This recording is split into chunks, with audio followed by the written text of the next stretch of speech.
네, 북한이 남북 당국 회담을 위한 실무 접촉을 오는 26일에 판문점에서 하자 이렇게 제의를 했습니다. 한편 유엔에서는 북한 인권 문제에 대한 책임자를 국제형사재판소에 세우는 북한 인권 결의안이 채택이 됐습니다.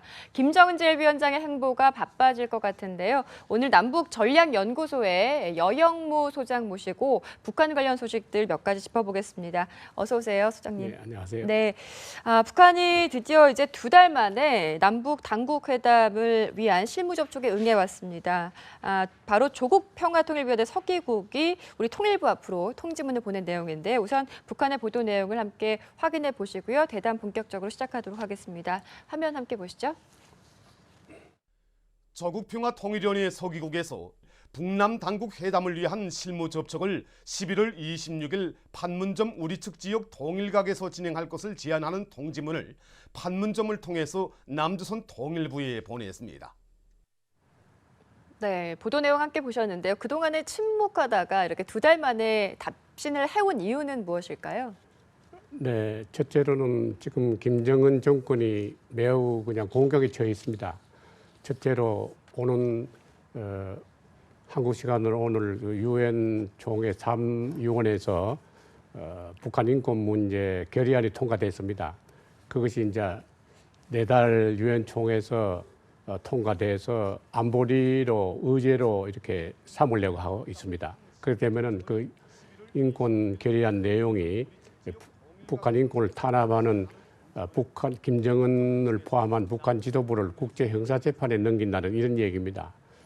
그리고 또 내부적으로도 김정은 정권이라는 게 총살 통치 그런 정치를 하고 있습니다. 그렇기 때문에 내부에 반발이 심합니다. 네. 그러니까 자기는 지금 겉으로는 평온하지만은 결국 그 당할 그 장성급이라고 할까 북한 지도부가 언제 자기가 다음 차례 당할지 모른다 이런 불안감을 갖고 있습니다. 네. 그러니까 자기도 언젠가는 밑으로부터 이렇게 저항을 받아서 제거될 수도 있다 이런 불안감이 쌓여 있습니다. 그리고 네. 또 중국하고도 사이가 나빠서 이게 척을 지고 있습니다. 그렇기 때문에 매우 그냥 북한이 그 불안한 상태에 있습니다. 네. 그리고 국제적으로 또 이 동북아에서는 중국, 일본, 한국 등 해가지고 이게 남북 평화 교류를 해야 된다 이런 것을 목소리를 높이고 있습니다. 그래 네. 북핵도 폐기해야 된다.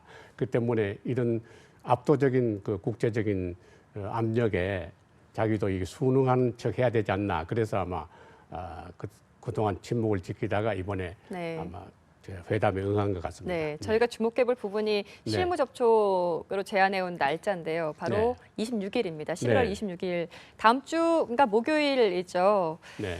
왜 이 날짜를 정했을까? 특별한 이유가 있을까요? 뭐 북한 그 속내는 확실히 알 수가 없는데요. 다음 12월에 들어가면은 김정은 등 북한 지도부를 그 국제형사재판에 넘겨야 된다는 그런 공고 결의안을 네. 안보리 이제로 올리기 때문에 그것을 막아보자는 그런 의도가 있지 않겠나 그런 짐작을 할 수 있겠습니다. 이번에 북한에서 이 전통문을 통일부 앞으로 보냈잖아요. 그렇기 네. 때문에 아무래도 이 통일부 장관, 홍영표 장관하고 북측의 김양건 통전부장을 네. 수석 대표로 하는 그 당국 회담을 좀 염두에 둔 거 아닌가 이런 생각이 들기도 하거든요. 네. 지금 지난번에 8.25 합의를 할 때도 북한에 김양건, 또 황병서, 네. 김관진 실장, 또 홍영표 통일부 장관 이런 라인으로 했는데 이번에도 예비회담에서 격을 그런 정도로 처음부터 높일까 그것은 제 생각 같아서는 조금 의문입니다. 왜냐하면 북한은 일단 당국 회담을 불렀지만은 네. 국제 정세라고 할까 이런 공격을 모면하기 위해서 당국 회담에 응해 왔지만은 자기들이 당국 회담을 한다면은 자기들 꼭히 그 자기들 목적을 갖다가 빨리 달성할 수 있는 그런 길이 안 보입니다. 그렇기 때문에 이것을 조금 지연시키기 위해서 격을 낮추지 않겠나 그런 짐작도 있습니다. 네. 그건 두고 봐야 알겠습니다만은. 네. 그렇습니다. 그 하나 좀 여쭤볼게요. 사전 접촉에서는 주로 어떤 부분이 논의가 됩니까? 아마 그러니까 이제 말씀대로 이 격을 갖다가 8.15 합의 때처럼 네. 김양근, 황병서, 김관진, 홍용포 이런 급으로 높은 급으로 할 거냐, 혹은 그 다음 순위의 격으로 이렇게 낮출 거냐, 뭐 그런 격 문제, 네. 그리고 또 의제는 아마 본 회담 당국 회담에 가서 아마 정할 거로 봅니다만 그런 대체적인 예상되는 것은 늘 그냥 나와 있는 건데요. 북한은 5.24 조치 해제를 한다. 금강산 관광을 재개한다. 네. 이것을 아마 요구를 할 겁니다. 그리고 대북 비라 뿌리는 거, 전단 민간인들 뿌리는 그걸 갖다 중지해달라. 뭐 네. 이런 걸 요구를 할 가능성이 있고요. 또 우리는 이산가족 상봉을 갖다 정형화하자.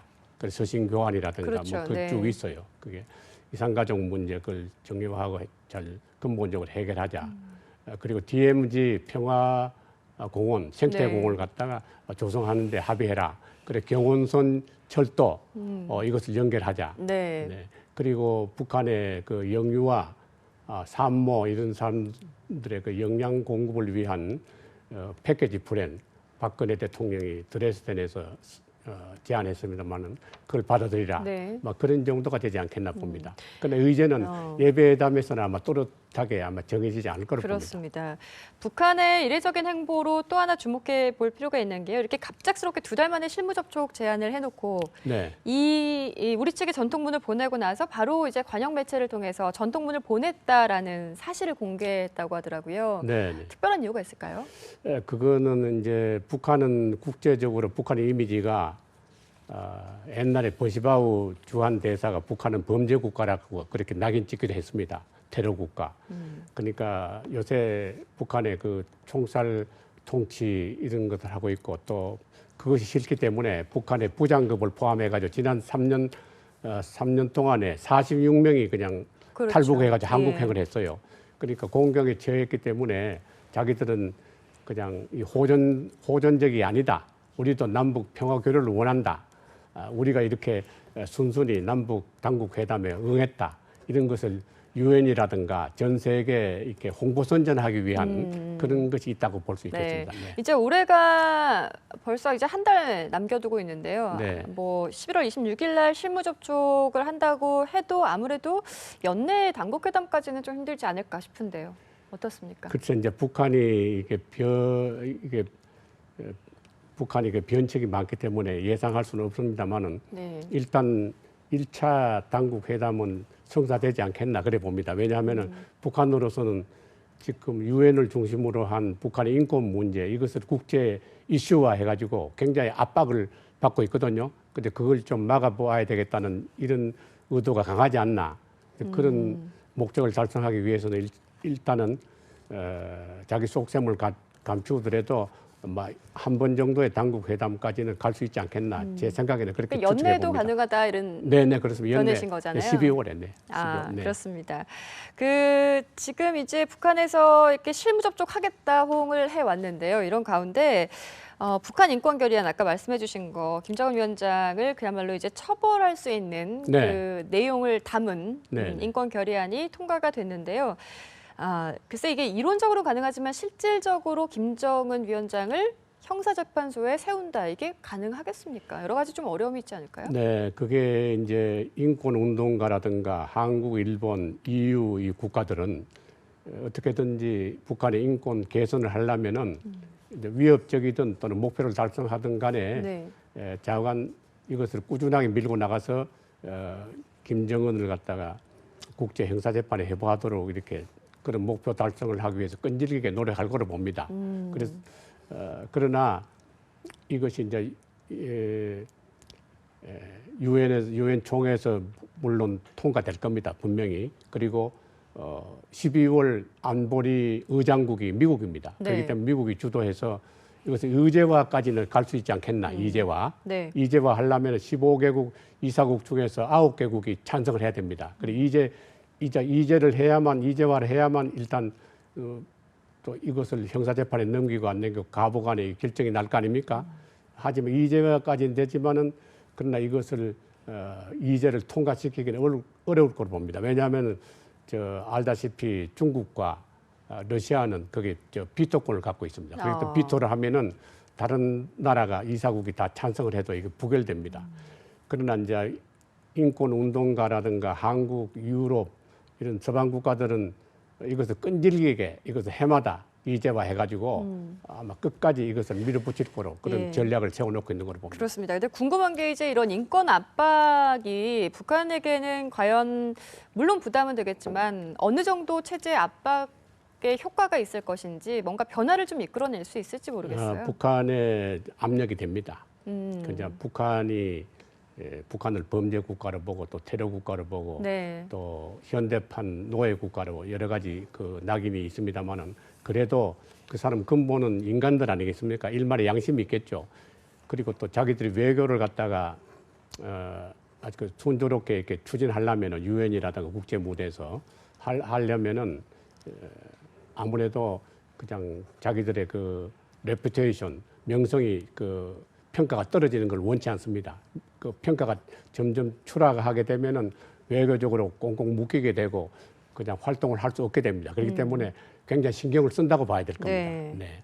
저희가 이제 북한 관련 이야기들을 쭉 나누고 있는데요. 소장님께서 이제 분석하신 내용 중에 하나를 좀 찾아봤더니 김정은 위원장이 집권하는 그 사회, 체제, 네. 정권을 두고 칼날 위에 서 있다 이렇게 분석하신 내용이 있잖아요. 네. 예. 그래도 집권 이제 4년 동안에 사실 뭐 국제사회에서 어떤 외교전을 보인 적은 없지만 그래도 네. 내부적으로는 잘 꾸려가고 있다라는 분석이 사실 있기도 했습니다. 왜 이렇게 생각을 하셨는지 좀 들어보고 싶어요. 네, 북한에 대한 그 김정은 정권의 그 안정성이라고 할까 거기에 대해서는 찬반이 있습니다. 반반 나눠져 있습니다. 네. 제가 보기에는 이 폭정을 하기 때문에 그냥 공포 정치 말씀하시는 공포 거죠? 정치, 총살 공포 정치를 통치를 하기 때문에 겉으로는 총칼 앞에서는 이렇게 말하자면 면종복배를 하지만은 결국은 밑에 사람들이 저항심이 많죠. 네.